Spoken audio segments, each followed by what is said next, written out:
ನೀವು ಇತ್ತೀಚಿನ ದಿನಗಳಲ್ಲಿ ನಿಮ್ಮ ಹಸ್ಬೆಂಡ್ ಜೊತೆ ರೀಲ್ಸ್ ಮಾಡೋದನ್ನ ಇನ್ಸ್ಟಾದಲ್ಲಿ ಅಪ್ಲೋಡ್ ಮಾಡಿದಾಗ ಒಂದಿಷ್ಟು ಜನರ ಕಮೆಂಟ್ಸ್ಗಳು, ಎಲ್ಲಿ ಕಟ್ಟಪ್ಪ, ಎಲ್ಲಿ ನವೀನ್, ನವೀನ್ ಜೊತೆ ಯಾಕೆ ಮಾಡ್ತಾ ಇಲ್ಲ, ಯಾಕೆ ಮತ್ತೆ ಹಸ್ಬೆಂಡ್ ಜೊತೆನೆ ಮಾಡ್ತಾ ಇದ್ದೀರಾ, ಏನ್ ವಿಷಯ ಅಂತೆಲ್ಲ ಒಂದಿಷ್ಟು ಜನರಿಗೆ ಕ್ಯೂರಿಯಾಸಿಟಿ. ಸೊ ಆ ಕ್ವಶನ್ ನನಗೂ ಇದೆ, ಯಾಕೆ ನವೀನ್ ಅವ್ರ ಜೊತೆ ಇತ್ತೀಚಿನ ದಿನಗಳಲ್ಲಿ ರೀಲ್ಸ್ ಅಲ್ಲಿ ಕಾಣಿಸ್ಕೊಳ್ತಾ ಇಲ್ಲ ನೀವು? ಅದೇ ತುಂಬಾ, ನೀವ್ ಒಬ್ರೇ ಅಂತಲ್ಲ, ಇಡೀ ಕರ್ನಾಟಕ ಜನತೆ ಕೇಳ್ತಾವ್ ನನ್ಗೆ ಏನಕ್ಕೋಸ್ಕರ ಏನಕ್ಕೊಲ್ಲ. ನಾನು ಇನ್ಸ್ಟಾಗ್ರಾಮ್ ಹೋಗಿತ್ತು 1 ತಿಂಗಳು, ಅವ್ರು ಮಾತಾಡೋದ್ ಬಿಟ್ಬಿಟ್ರು. ಇವಾಗ ನಾನು ಅವ್ರು ಕಾಲ್ ಹಿಡಿದ, ನೀವ್ ಬನ್ನಿ ನಾನು ನಿಮ್ ಜೊತೆ ಮಾಡ್ಬೇಕು ಅಂತಟ್ಟು ಅವ್ರೇ ಆಗಿ ಅವ್ರಿಗೆ ಬಂದಿದ್ದು. ಅವರು ಗಿಚ್ಚಿಗಿಲಿ ಕೆಲಸ ಮಾಡುವಾಗ ಒಂದ್ ಸೆಲ್ಫಿ ಅಂತ ಬಂದಿದ್ ನನ್ ಜೊತೆ. ಆಮೇಲೆ ಅವ್ರು ಡೈಲಿ ಫೋನ್ ಮಾಡೋದ್ ನನ್ಗೆ ರೀಲ್ಸ್ ಮಾಡ್ಬೇಕು ನಿಮ್ ಜೊತೆ ಮ್ಯಾಮ್, ಈ ತರ ಊಟಕ್ಕೆ ಹೋಗೋಣ ಹಂಗೆ ಹಿಂಗೆ ಅಂತ ಹೇಳ್ಬಿಟ್ಟು. ಆಮೇಲೆ ನಾನುವೇ ರೀಲ್ಸ್ ಮಾಡ್ಬೇಕಂತ ನಾನು ಹೋಗೇ ಇಲ್ಲ ಅವ್ರ ಜೊತೆ. ಏನೋ ಒಂದು ಊಟಕ್ಕೆ ಕರ್ತಾರಲ್ಲ ಅಂತ ಹೋದೆ ಅಷ್ಟೇ. ಅದು ನನ್ನ ಮಗನ್ ಕರ್ಕೊಂಡು ನನ್ನ ಫ್ರೆಂಡ್ ಕರ್ಕೊಂಡು ಹೋದೆ, ಭಯ ಪಟ್ಟಿ ಯಾವ್ದೋ ಮನುಷ್ಯ ಅವ್ರ ಜೊತೆ ನಾನು ಯಾಕೆ ಹೋಗ್ಬೇಕು ಅಂತ ಹೇಳ್ಬಿಟ್ಟು. ಆಮೇಲೆ ಅದು ಹೋದ್ರೆ ಒಂದೇ ಒಂದ್ ರೀಲ್ಸ್ ಮಾಡೋಣ ಮ್ಯಾಮ್ ಅಂತ ಎಕ್ಸ್ಪ್ರೆಸ್ ಮಾಡ್ತಲ್ಲ ಅದ ಹೇಳಿದ್ರು. ಆಯ್ತು ಅಂತ ಒಂದ್ ಮುಂಗಾರು ಬೆಳೆದು ಯಾವ್ದೋ ಒಂದ್ ಸಾಂಗ್ ಸುಮ್ನೆ ನಡ್ಕೊಂಡು ಹೋಗೋದು ಆತರ ಮಾಡಿದ್ವಿ. ರಾತ್ರಿ ಈ ಬಾಣ್ಲಿ ಯಾರು ತಲೆ ಮೇಲೆ ಕೂದಿಲ್ಲ ಅವ್ರಿಗೆ, ಈ ಬಾಣ್ಲಿ ಯಾರು, ಈ ಕಟ್ಟಪ್ಪ ಯಾರು ಅನ್ನೋ ಒಂದು ಮಾತು. ಅಂದ್ರೆ ರೇಷ್ಮಾ ಯಾರು ಅಂತ ಎಲ್ಲರಿಗೂ ಗೊತ್ತು. ನನ್ನ ಜೊತೆ ಯಾರೇ ಬರ್ಲಿ ಅವ್ರು ಯಾರು ಅಂತ ಕೇಳ್ತಾರೆ. ಆತರ ಆಗಿ ಟ್ರೋಲ್ ಆಗಿದ್ದು ಅದು. ಟ್ರೋಲ್ ಆದ್ಮೇಲೆ ಜಾಸ್ತಿ ಅವ್ರಿಗೆ ಫಸ್ಟ್ ಟ್ರೋಲ್ ಆದ್ರೆ ಭಯ ಪಡ್ತಿದ್ರು ಅವ್ರು ಇವತ್ತಿಗೂ ಈ ತರ ಮುಟ್ಟಕ್ಕೆ ಭಯ ಪಡ್ತಾರಮ್ಮ. ಅವರು ಹೆಣ್ಮಕ್ಳಿಗೆ ತುಂಬಾ ಮುಟ್ಟಕ್ಕೆ ಭಯ ಪಡ್ತಾರೆ. ಅದ್ ಯಾಕೆ ಏನು ಅಂತ ನಂಗೆ ಗೊತ್ತಿಲ್ಲ. ಗೌರವ ಕೊಡ್ತಾರೆ. ಆಮೇಲೆ ಈ ತರ ಆಗಿ ಮಾಡೋದು, ನಾವು ರೀಲ್ ಮಾಡೋದು ಸ್ಟಾರ್ಟ್ ಮಾಡಿದ್ವಿ. ಅವ್ರ ಕೆಲಸ, ಅವ್ರು ಬಿಸ್ನೆಸ್ ಇದಾರೆ, ಅವ್ರದ್ದು ಬಿಸ್ನೆಸ್ ಇದೆ, ಅವ್ರ ಬಿಸ್ನೆಸ್ ಅಲ್ಲಿ ಬಿಸಿ ಇರ್ತಾರೆ. ಒಂದ್ ದಿವಸ ನಾವು ಹೋದ್ರೆ ರೀಲ್ಸ್ ಮಾಡಿದ್ರೆ ಒಂದ್ 10-15 ಮಾಡ್ಬಿಟ್ಟು ಬಂದ್ರೆ ಮತ್ತೆ 1 ತಿಂಗಳು 2 ತಿಂಗಳು ನಾವು ಸೇರ್ತಿರ್ಲಿಲ್ಲ. ಅದು ಒಂದೊಂದೇ ಬಿಡ್ತಾ ಇದ್ವಿ. ಮಧ್ಯಾಹ್ನ ನಂದು ಏನಾದ್ರು ಪ್ರಮೋಷನ್ ಇದ್ರೆ ನಾವು ಆತರ ಬಿಡ್ತಾ ಇದ್ದೆ. ಅಷ್ಟ್ ಬಿಟ್ರೆ ಅವ್ರಿಗೂ ನನ್ಗೆ ಮಾತುಕತೆ ಏನ್ ಜಾಸ್ತಿ ಇರ್ತಿಲ್ಲ. ಇವಾಗ ಏನಾಯ್ತು ಅಂದ್ರೆ ಸ್ವಲ್ಪ ದಿವಸ ಅವ್ರು ಬೇರೆ ಕೋಟೆ ಮಾಡೋದು, ಬೇರೆಯವ್ರ ಜೊತೆ ಆತರ ಕಾಣಿಸ್ಕೊಳ್ಳೋದು ಆತರ ಮಾಡ್ತಾ ಇದ್ರು.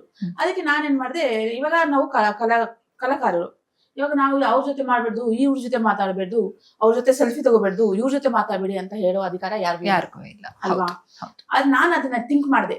ಇವಾಗ ನಾನ್ ನವೀನ್ ಜೊತೆನೇ ಮಾಡ್ತಾ ಇದ್ರೆ ಅದಾಗಲ್ಲ. ನನ್ಗೆ ಯಾರ ಜೊತೆ ಮಾಡ್ಬೇಕು ಅಂತ ನನ್ಗೆ ಆಸೆ ಇದೆಯೋ ನಾನ್ ಮಾಡ್ತೀನಿ. ಅವರೇ ಮಾಡ್ತವಾಗ ನಾನ್ ಯಾಕೆ ಮಾಡ್ಬೇಡ್ದು. ನನ್ಗೆ ತುಂಬಾ ಜನ ಮಾಡ್ತಾ ಇದ್ರು, ಪ್ರಪೋಸ್ ಮಾಡ್ತಾ ಇದ್ರು, ನನ್ ಮಾಡ್ತೀವಿ ಮೇಡಮ್ ಅಂತ ಇನ್ಸ್ಟಾಗ್ರಾಮ್ ನನ್ಗೆ ಪ್ರಪೋಸಲ್ ಇಡ್ತಾ ಇದ್ರು, ಬರ್ತಾ ಇತ್ತು. ನಾನು ಯಾರು ನಾನು ಓದಕ್ ಬರಲ್ಲ ಅಂತ ಯಾರಿಗೂ ಇದೇ ಮಾಡ್ತಿರ್ಲಿಲ್ಲ ರಿಪ್ಲೈ. ನೀವು ನವೀನ್ ಜೊತೆ ರೀಲ್ಸ್ ಮಾಡುವಾಗ ನವೀನ್ ಅವ್ರು ಏನಾದ್ರು ರಿಸ್ಟ್ರಿಕ್ಷನ್ ಇಟ್ಟಿದ್ರ, ನೀವು ನಮ್ ಜೊತೆ ಮಾತ್ರ ಮಾಡ್ಬೇಕು ರೇಷ್ಮಾ, ಬೇರೆಯವ್ರ ಜೊತೆ ಪ್ರಮೋಷನ್ ಮಾಡಬಾರ್ದು, ನೀ ನನ್ ಜೊತೆನೆ ಏನೇ ಪ್ರಮೋಷನ್ ಇದ್ರು ಅಥವಾ ವಿಡಿಯೋ ಇದ್ರೆ ನನ್ ಜೊತೆನೆ ಮಾಡು, ಆತರ ಏನಾದ್ರು? ಈ ಮಾತು ಡೈರೆಕ್ಟ್ ಆಗಿ ನನ್ಗೆ ಹೇಳಿಲ್ಲ ಅವರು.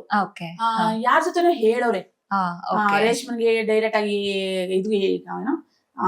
ಇದ್ ಬಂದ್ರೆ ಹೇಳ್ಬೇಡಿ, ಪ್ರಮೋಷನ್ ಬಂದ್ರೆ ಹೇಳ್ಬೇಡಿ, ನನ್ಗೆ ಹೇಳಿ, ನಾನೇ ಹೇಳ್ತೀನಿ ಅವ್ರಿಗೆ ಹಂಗೆ ಹಿಂಗೆ ಅಂತ ಹೇಳಿರೋದು ನಾನ್ ಕೇಳ್ಪಟ್ಟಿದೀನಿ. ಅದನ್ನ ಮಾತು ಅವ್ರು ಯಾರು ಹೇಳಿ ಅದು ನನ್ನನ್ನ ಹೇಳೋರೆ. ಡೈರೆಕ್ಟ್ ಬಂದ್ರೆ ಹೇಳ್ಬಿಡಿ ಅವ್ರಿಗೆ ಏನು ಗೊತ್ತಾಗಲ್ಲ, ನನ್ಗೆ ಹೇಳಿ, ನಾನು ನಾನ್ ಡೀಲ್ ಮಾಡ್ತೀನಿ, ನಾನ್ ಮಾತಾಡ್ತೀನಿ ಅಂತ ಇದನ್ನ ಹೇಳೋರೆ.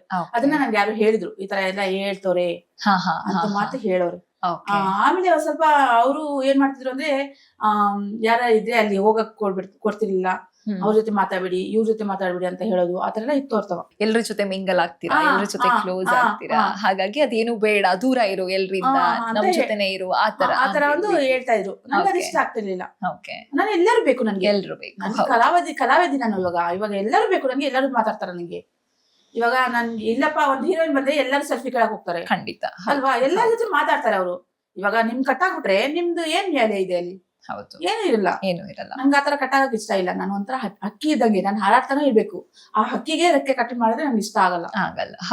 ಅದಕ್ಕೆ ನಾನು ಎಲ್ಲಿಂದ ನೋಡ್ತೀನಿ, ಅದು ಇಷ್ಟ ಆಗಿಲ್ವಾ ನಾನು ಆಚೆ ಕಡೆ ಬರ್ತಾ ಇರ್ತೀನಿ. ಹಂಗೆ ನಾನು. ಈಗ ನವೀನ್ ಅವ್ರ ಜೊತೆ ನೀವು ಪ್ರಮೋಷನ್ಸ್ ಎಲ್ಲ ಮಾಡ್ತಾ ಇದ್ರಲ್ಲ, ಅದೆಲ್ಲ ಅಮೌಂಟ್ ಗಳನ್ನ ಇಬ್ರು ಈಕ್ವಲ್ ಆಗಿ ಶೇರ್ ಮಾಡೋದು, ಅದೆಲ್ಲ ಕ್ಲಿಯರ್ ಮಾಡ್ತಾ ಇದ್ರು. ಆಕ್ಚುಲಿ ಅವ್ರು ಅಮೌಂಟೇ ಬೇಡ ಅಂತ ಹೇಳಿದ್ದು ಅವ್ರು, ಯಾಕಂದ್ರೆ ಅವ್ರು ಚೆನ್ನಾಗಿದೆ ಅವ್ರತವ. ಅವ್ರು ಏನೇನಿದ್ರು ಅಂದ್ರೆ ನನ್ಗೆ ಹೆಸರು ಬೇಕು. ಅವರು ಫಸ್ಟ್ ರೀಲ್ಸ್ ಮಾಡ್ತಾ ಇದ್ರು. ಅವ್ರು ನವೀನ್ ಯಾರಂತ ಗೊತ್ತಿರಲಿಲ್ಲ, ಜನಕ್ಕೆ ಯಾರು ಗೊತ್ತಿರಲಿಲ್ಲ. ಅದನ್ನ ಆಕ್ಚುಲಿ ಕೇಳೋಣ ಅನ್ಕೊಂಡೆ. ಯಾಕಂತಂದ್ರೆ ಐ ಥಿಂಕ್ ರೇಷ್ಮಾ ಅವರ ಜೊತೆ ಅವರ ರೀಲ್ಸ್ ಕಾಣಿಸ್ಕೊಳ್ಳೋ ತನಕ 1,500-2,000 ಫಾಲೋವರ್ಸ್ ಇತ್ತು. ಈಗ ಅದು 90K ರೀಚ್ ಆಗಿದೆ. ಎಲ್ಲೋ ಒಂದ್ ಕಡೆ ಅವರ ಪಬ್ಲಿಸಿಟಿಗೆ, ಅವರ ಫಾಲೋವರ್ಸ್ ನ ಹೆಚ್ಚಿಸ್ಕೊಳ್ಳಕ್ಕೆ ರೇಷ್ಮಾ ಅವ್ರನ್ನ ಏನಾದ್ರೂ ಯೂಸ್ ಮಾಡ್ಕೊಂಡ್ರಾ? ಹೌದು, ಖಂಡಿತ. ಅದು ಏನ್ ಗೊತ್ತಾ, ಅವ್ರಿಗೆ ಫಾಲೋವರ್ಸ್ ಕಮ್ಮಿ ಇದ್ರು. ಹೌದು, ಅಂದ್ರೆ ಹೌದು. ಜನಕ್ಕೆ ಅವರು ಪರಿಚಯ ಆಗ್ತಿಲ್ಲ. ಕಮ್ಮಿ ಅಂದ್ರೆ ಡಿಜೆ ನವೀನ್ ಅಥವಾ ನವೀನ್ ಅಂದ್ರೆ ಯಾರಿಗೂ ಗೊತ್ತೇ ಇರ್ಲಿಲ್ಲ. ರೇಷ್ಮಾ ಅವರ ಜೊತೆ ಗೊತ್ತಿರ್ಲಿಲ್ಲ. ಅವ್ರು ಕಾಣಿಸ್ಕೊಳ್ಳೋ ಮುಂಚೆ ಫ್ರಾಂಕ್ಲಿ ಹೇಳೋದಾದ್ರೆ ನನಗೆ ಅವ್ರು ಯಾರು ಅನ್ನೋದು ಗೊತ್ತಿರ್ಲಿಲ್ಲ. ಗೊತ್ತಿರ್ಲಿಲ್ಲ. ಅದು ಮಂಜು ಪವಾಡ ಅಣ್ಣ ಇದಾರಲ್ಲ, ಅವರು ಪಾವಗಡದಲ್ಲಿ ಮದ್ವೆ ಇತ್ತು. ಅವಾಗ ನಂಗೆ ಕರೆದಿದ್ರು, ಮಂಜು ಪವಾಡ ಅಣ್ಣ ಮದ್ವೆ ಬರ್ಲೇಬೇಕಮ್ಮ, ಫ್ಯಾಮಿಲಿ ಜೊತೆ ಎಲ್ಲ ಬಾ ನೀನು ಅಂತ. ನನ್ಗೆ ಅದು ಊರು ಗೊತ್ತಿಲ್ಲ. ಇವ್ರ ಫ್ಯಾಮಿಲಿ ಕರ್ಕೊಂಡು ಹೋಗೋಣ ಅಂದ್ರೆ ನಮ್ಮ ಯಜಮಾನ್ರು ಇತ್ತಿಲ್ಲ, ಆಚೆಗಡೆ ಎಲ್ಲ ಹೋಗಿದ್ರು ಊರಿಗೆ.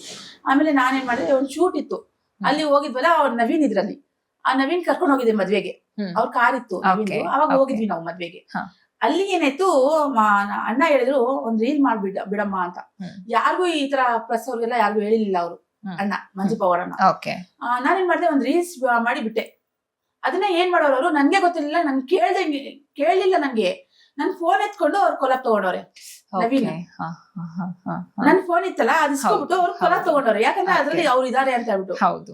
ಅದು ಕೊಲಾಬ್ ಏನಂತಾನೆ ನನ್ಗೆ ಗೊತ್ತಿರ್ಲಿಲ್ಲ. ಬಂದ್ರೆ ಏನಂತಾನೆ ನನ್ಗೆ ಗೊತ್ತಿರ್ಲಿಲ್ಲ. ನಾನೇನ್ ಓದಿಲ್ಲ, ನಾನು ಮಾಡ್ತೀನಿ, ಅಪ್ಲೋಡ್ ಮಾಡ್ತೀನಿ ಅಷ್ಟೇ. ನನ್ಗೆ ಹ್ಯಾಶ್ ಟ್ಯಾಗ್ ಅಂತೆ ಅದೇನೇನೋ ಆಗ್ತಾರೆ, ಅದೆಲ್ಲ ನನ್ಗೆ ಬರಲ್ಲ. ಅವ್ರೇನ್ ಮಾಡ್ಕೊಂಡವ್ರೆ, ಅದು ಫೋನ್ ಇಸ್ಕೊಂಡು ಕೊಲಾಬ್ ತಗೊಂಡವ್ರೆ. ಅದು ರಾತ್ರಿನೇ ಮಿಲಿಯನ್ ಗಂಟೆ ಹೋಗಿತ್ತು, 5 ಮಿಲಿಯನ್ ಗಂಟೆ ಹೋಗಿತ್ತು. ಅಂದ್ರೆ ಮಂಜು ಪವಾಡ ಅಣ್ಣ ಮದ್ವೆಗೆ ಯಾರು ಬಂದಿರ್ಲಿಲ್ಲ, ಒಂದು ನ್ಯೂಸ್ ರಿಪೋರ್ಟರ್ಸ್ ಯಾರು ಬಂದಿರ್ಲಿಲ್ಲ. ಅದರಿಂದ ನಾನು ಒಬ್ಳೆ ಮಾಡಿ ಹಾಕಿದಿದ್ದಲ್ವಾ, ಅದು ಜಾಸ್ತಿ ಓಡಿತು. ಅವಾಗ ಅವರಿಗೆ ಅದು ಪಬ್ಲಿಸಿಟಿ ಆಗಿ ಸಿಕ್ತು. ಎಲ್ಲೋ ಒಂದು ಕಡೆ ನೀವು ಅವರಿಗೆ ಬಳಕೆ ಆದ್ರಿ ಆ ರೀತಿಯಾಗಿ. ಆತರ ಆಗಿ ಏನೇ ಒಂದ್ ರೀಲ್ಸ್ ಮಾಡಿದ್ರು ಅವ್ರು ನನ್ಗೆ ಕೊಲಾಬ್ ಕೊಡೋದು, ನವೀನ್. ಯಾಕಂದ್ರೆ ನಾನು ಯಾಕೆ ಅಂತ ಕೇಳಿದ್ರೆ, ನೀವು ಓದಿಲ್ಲ ಮೇಡಮ್, ನಿಮ್ ಕೊಲಾಬ್ ಕೊಡಕ್ ಬರಲ್ಲ, ನಾನು ಇಲ್ಲಿಂದ ಕೊಡ್ತೀನಿ, ನಿಮ್ ಕೊಲಾಬ್ ತಗೊಳ್ಳಿ ಅಂತ ಹೇಳೋದು. ಆಯ್ತು ಅಂತ ನಾನು ಎಷ್ಟೇ ರೀಲ್ ಮಾಡಿದ್ವಿ, 50 ಗಂಟೆ ನಾವ್ ಎಷ್ಟು ರೀಲ್ ಮಾಡಿದೀವೋ ಎಲ್ಲ ಅವರೇ ನನಗೆ ಕೊಲಾಬ್ ಕೊಟ್ಟಿರೋದು. ನಾನು ಒಂದು ಕೊಟ್ಟಿಲ್ಲ, ಅವರೇ ನನಗೆ ಕೊಲಾಬ್ ಕೊಟ್ಟಿರೋದು. ಇವಾಗ ಇತ್ತೀಚೆಗೆ ನಾನು ಬಿಟ್ಟಿದೀನಿ ಅಂದ್ರೆ ನಾನು ಒಬ್ಳೆ ನಾನು ಮಾಡ್ಕೊಂಡು ಹೋಗ್ತಾ ಇದೀನಲ್ಲ, ಕೊಲಾಬ್ ಏನಿಲ್ಲ. ಅಕಸ್ಮಾತ್ ಆಗಿ ನಾನು ಪ್ರಮೋಷನ್ ಮಾಡಿದ್ರೆ ಅದು ಕೊಲಾಬ್ ಕೊಡ್ಬೇಕು ಅಂದ್ರೆ ನನ್ನ ಮಗಳು ನನ್ನ ಮಗ ಹಾಕೊಡ್ತಾರೆ. ಹೌದು, ನಾನು ಹಾಕಲ್ಲ ಹಾಗೆ. ಓಕೆ, ನವೀನ್ ಅವ್ರ ಜೊತೆ ಮುಖ್ಯವಾಗಿ ಕ್ಲಾಶ್ ಆಗೋದಕ್ಕೆ ಈ ಇನ್ಸ್ಟಾಗ್ರಾಮ್ ಹ್ಯಾಕರ್ ಟೈಮಲ್ಲಿ ಅವ್ರು ನಿಮ್ಮ ಕೈ ಬಿಟ್ಟಿದ್ದು ಅದೇ ರೀಸನ್. ಸ್ವಲ್ಪ ದಿವಸಕ್ಕೆ ಬಿಡ್ತಾ ಇದ್ರು ಅವರು, ಮಧ್ಯ ಬಿಡ್ತಾ ಇದ್ರು. ಅಂದ್ರೆ ಬೇರೆಯವರು ಸಿಕ್ಕಿದಾಗ ನಿಮ್ಮನ್ನ ಅವಾಯ್ಡ್ ಮಾಡಾಗುತ್ತೋ ಏನೋ ಗೊತ್ತಿಲ್ಲ ಅವ್ರಿಗೆ. ಅವ್ರ ಮನಸ್ಸಲ್ಲಿ ಏನಿದೆಯೋ ಏನೋ ಗೊತ್ತಿಲ್ಲ ನಮ್ಗೆ. ಇವಾಗ ನಿಮ್ ಮನಸ್ಸಲ್ಲಿ ಏನಿದೆ ಅಂತ ನಂಗೆ ಗೊತ್ತಿಲ್ಲ, ನನ್ನ ಮನಸ್ಸಲ್ಲಿ ಏನಿದೆ ಅಂತ ನಿಮ್ಗೆ ಗೊತ್ತಿಲ್ಲ. ಮೇಲಕ್ಕೆ ನಾವು ಚೆನ್ನಾಗಿ ಮಾತಾಡ್ತಿದೀವಿ. ಇವಾಗ ನನ್ನ ಮನಸ್ಸಲ್ಲಿ ಅಯ್ಯೋ ಇವಳು ಮಾಡ್ತಾಳೆ, ಮಾಡೋಣ ಅಂತ ಅನ್ಕೋತಾ ಇದೆ ನನ್ನ ಮನಸ್ಸಲ್ಲಿ. ಮೇಲ್ಗಡೆ ಹೀಗೆ ಚೆನ್ನಾಗಿದ್ದಾರೆ ನೀವು, ಓ ಹೌದಾ ಊಟ ಮಾಡಿ. ಇವಾಗ ನಿಮ್ಗೆ ಏನ್ ಅನ್ಸುತ್ತೆ, ಚೆನ್ನಾಗೇ ಇದಾರೆ ನನ್ ಜೊತೆ. ಅವ್ರ ಮನಸ್ಸಲ್ಲಿ ಏನ್ ಓಡ್ತಿದೆ, ಅವ್ರ ಇದ್ರಲ್ಲಿ ಏನ್ ಹೇಳೋದು ನಂಗೆ ಗೊತ್ತಿಲ್ಲ. ಅದು ಬೆಳ್ಳಿಗಿರೋದೆಲ್ಲ ಹಾಲಲ್ಲ ಅಂತ ಹೇಳ್ತಾರೆ. ಆತರ ನಾನ್ ಬೆಳ್ಳಿಗಿರೋದೆಲ್ಲ ಹಾಲು ಅಂತ ನಾನ್ ತಿಳ್ಕೊಬಿಟ್ಟಿದೆ. ಬಟ್ ಅವರು ಮಧ್ಯ ಬಿಡ್ತಾ ಇದ್ರು ಮಾತು. ನಾನು ಏನಿಲ್ಲ, ನಾನು ಬಿಸಿ ನಾನಿದ್ದೆ. ನಂಗೆ ಅದೆಲ್ಲ ಅಯ್ಯೋ ಬಂದವ್ರು ಬರ್ತಾ ಇರ್ಲಿ, ಹೋಗೋರು ಹೋಗ್ತಾ ಇರ್ಲಿ, ನನಗೆ ಐ ಡೋಂಟ್ ಕೇರ್ ನೋಡು. ನಾನು ಅವರಿಂದ ಏನ್ ಜೀವನ ನಡೀತಿಲ್ಲ, ಅವರಿಂದ ಏನು ಆಗ್ತಾ ಇಲ್ಲ. ಅದಕ್ಕೆ ನಾನು ಆಯ್ತಪ್ಪ, ನಿಮ್ಗೆ ಹೆಂಗೆ ನೀವು ಖುಷಿಯಾಗಿರ್ತೀರಾ ಹಂಗೆ ಅಂತ ಬಿಟ್ಟೆ ಅಷ್ಟೇ. ಸೊ ಆಯ್ತು, ಮಧ್ಯ ಬಿಡೋದೇನು, ಪರ್ಮನೆಂಟ್ ಆಗಿ ದೂರ ಇರಿ ಅಂತ ಹೇಳ್ಬಿಟ್ಟು ದೂರ ಇಟ್ಬಿಟ್ರಿ. ಓಕೆ. ಇನ್ಮೇಲೆ ಹಾಗಾದ್ರೆ ನವೀನ್ ಅವ್ರ ಜೊತೆ ರೀಲ್ಸ್ ನಮ್ ಜನಕ್ಕೆ ಸಿಗಲ್ಲ. ಅಂದ್ರೆ ನಾನು ಮಾತುಕತೆ ಇನ್ನು ಯಾವ್ದಾದ್ರು ಒಂದ್ಸರಿ ಮಾತಾಡ್ತಾರೆ, ಹಂಗಂತ ಇಲ್ಲ ಜಗಳ ಮಾಡೋದು, ಕಿರ್ಸೋದು ಅದೆಲ್ಲ ಮಾಡಿಲ್ಲ. ಅವ್ರು ಹೆಂಗೆ ಸೈಲೆಂಟ್ ಆಗಿ ಇದಾರೋ, ನಾನು ಹಂಗೆ ಸೈಲೆಂಟ್ ಆಗಿದ್ದೀರಾ. ಅಕಸ್ಮಾತ್ ಅವ್ರೇನಾದ್ರು ಅಪ್ರೋಚ್ ಮಾಡ್ಕೊಂಡ್ ಬಂದ್ರೆ, ಸೇರ್ಬೇಕು ಅಂತ ಟೈಮಲ್ಲಿ ಬಂದ್ರೆ ಸೇರಿ ಜೊತೆಲಿ ರೀಲ್ಸ್ ಮಾಡ್ತೀರಾ? ನನ್ಗೆ ಇಷ್ಟ ಇಲ್ಲ, ನೋಡೋಣ. ಈಗಂತೂ ಇಷ್ಟ ಇಲ್ಲ ಅವ್ರ ಜೊತೆ ಮಾಡೋದಕ್ಕೆ, ಯಾಕಂದ್ರೆ ನಿಮ್ಮ ಮೈನಸ್ ಇದ್ದಾಗ, ನೀವು ಕೆಳಗ್ ಹೋದಾಗ ಅವ್ರು ನಿಮ್ ಕೈ ಬಿಟ್ಟಿದ್ರು ಅನ್ನೋ ಕಾರಣಕ್ಕೆ. ಓಕೆ, ಈಗ ನಿಮ್ಮ ಹಸ್ಬೆಂಡ್ ಜೊತೆನೆ ರೀಲ್ಸ್ ಮಾಡ್ತಾ ಇದ್ರೆ ಆಕ್ಚುಲಿ ತುಂಬಾ ಜನ ಅದಕ್ಕೆ ಒಳ್ಳೆ ಕಮೆಂಟ್ಸ್ ಗಳನ್ನ ಹಾಕ್ತಾ ಇದಾರೆ. ಪಾಸಿಟಿವ್ ಆಗಿ ಜನಕ್ಕೆ ರೀಚ್ ಆಗ್ತಾ ಇದೆ. ಅವಾಗ್ಲೂ ಹಂಗೆ ಆಗ್ತಿದ್ದು. ನಾನ್ ಯಾವಾಗ ನವೀನ್ ಈ ತರ ಬಂದ್ರು ಅವಾಗ್ಲೇ ನಾನು ಜನಕ್ಕೆ ಬ್ಯಾಡ್ ಅಂತ. ಇವತ್ತು ಏನಂತ ಆಗ್ತಾರೆ ಅಂದ್ರೆ, ಗಂಡನ ಜೊತೆನೆ ಮಾಡಿ, ಗಂಡನೇ ಇಷ್ಟ ಚೆನ್ನಾಗ್ ಮಾಡ್ತಾವ್ರಲ್ಲ ಅವ್ರ ಜೊತೆ ಮಾಡಿ, ನಿಮ್ಗೆ ಇದೇ ಒಪ್ಪಂತೆ ಅಂತ ಎಷ್ಟು ಜನ ಕಮೆಂಟ್ ಹಾಕ್ತಾರೆ ಗೊತ್ತಾ? ಆಯ್ತಮ್ಮ ಅಷ್ಟೇ.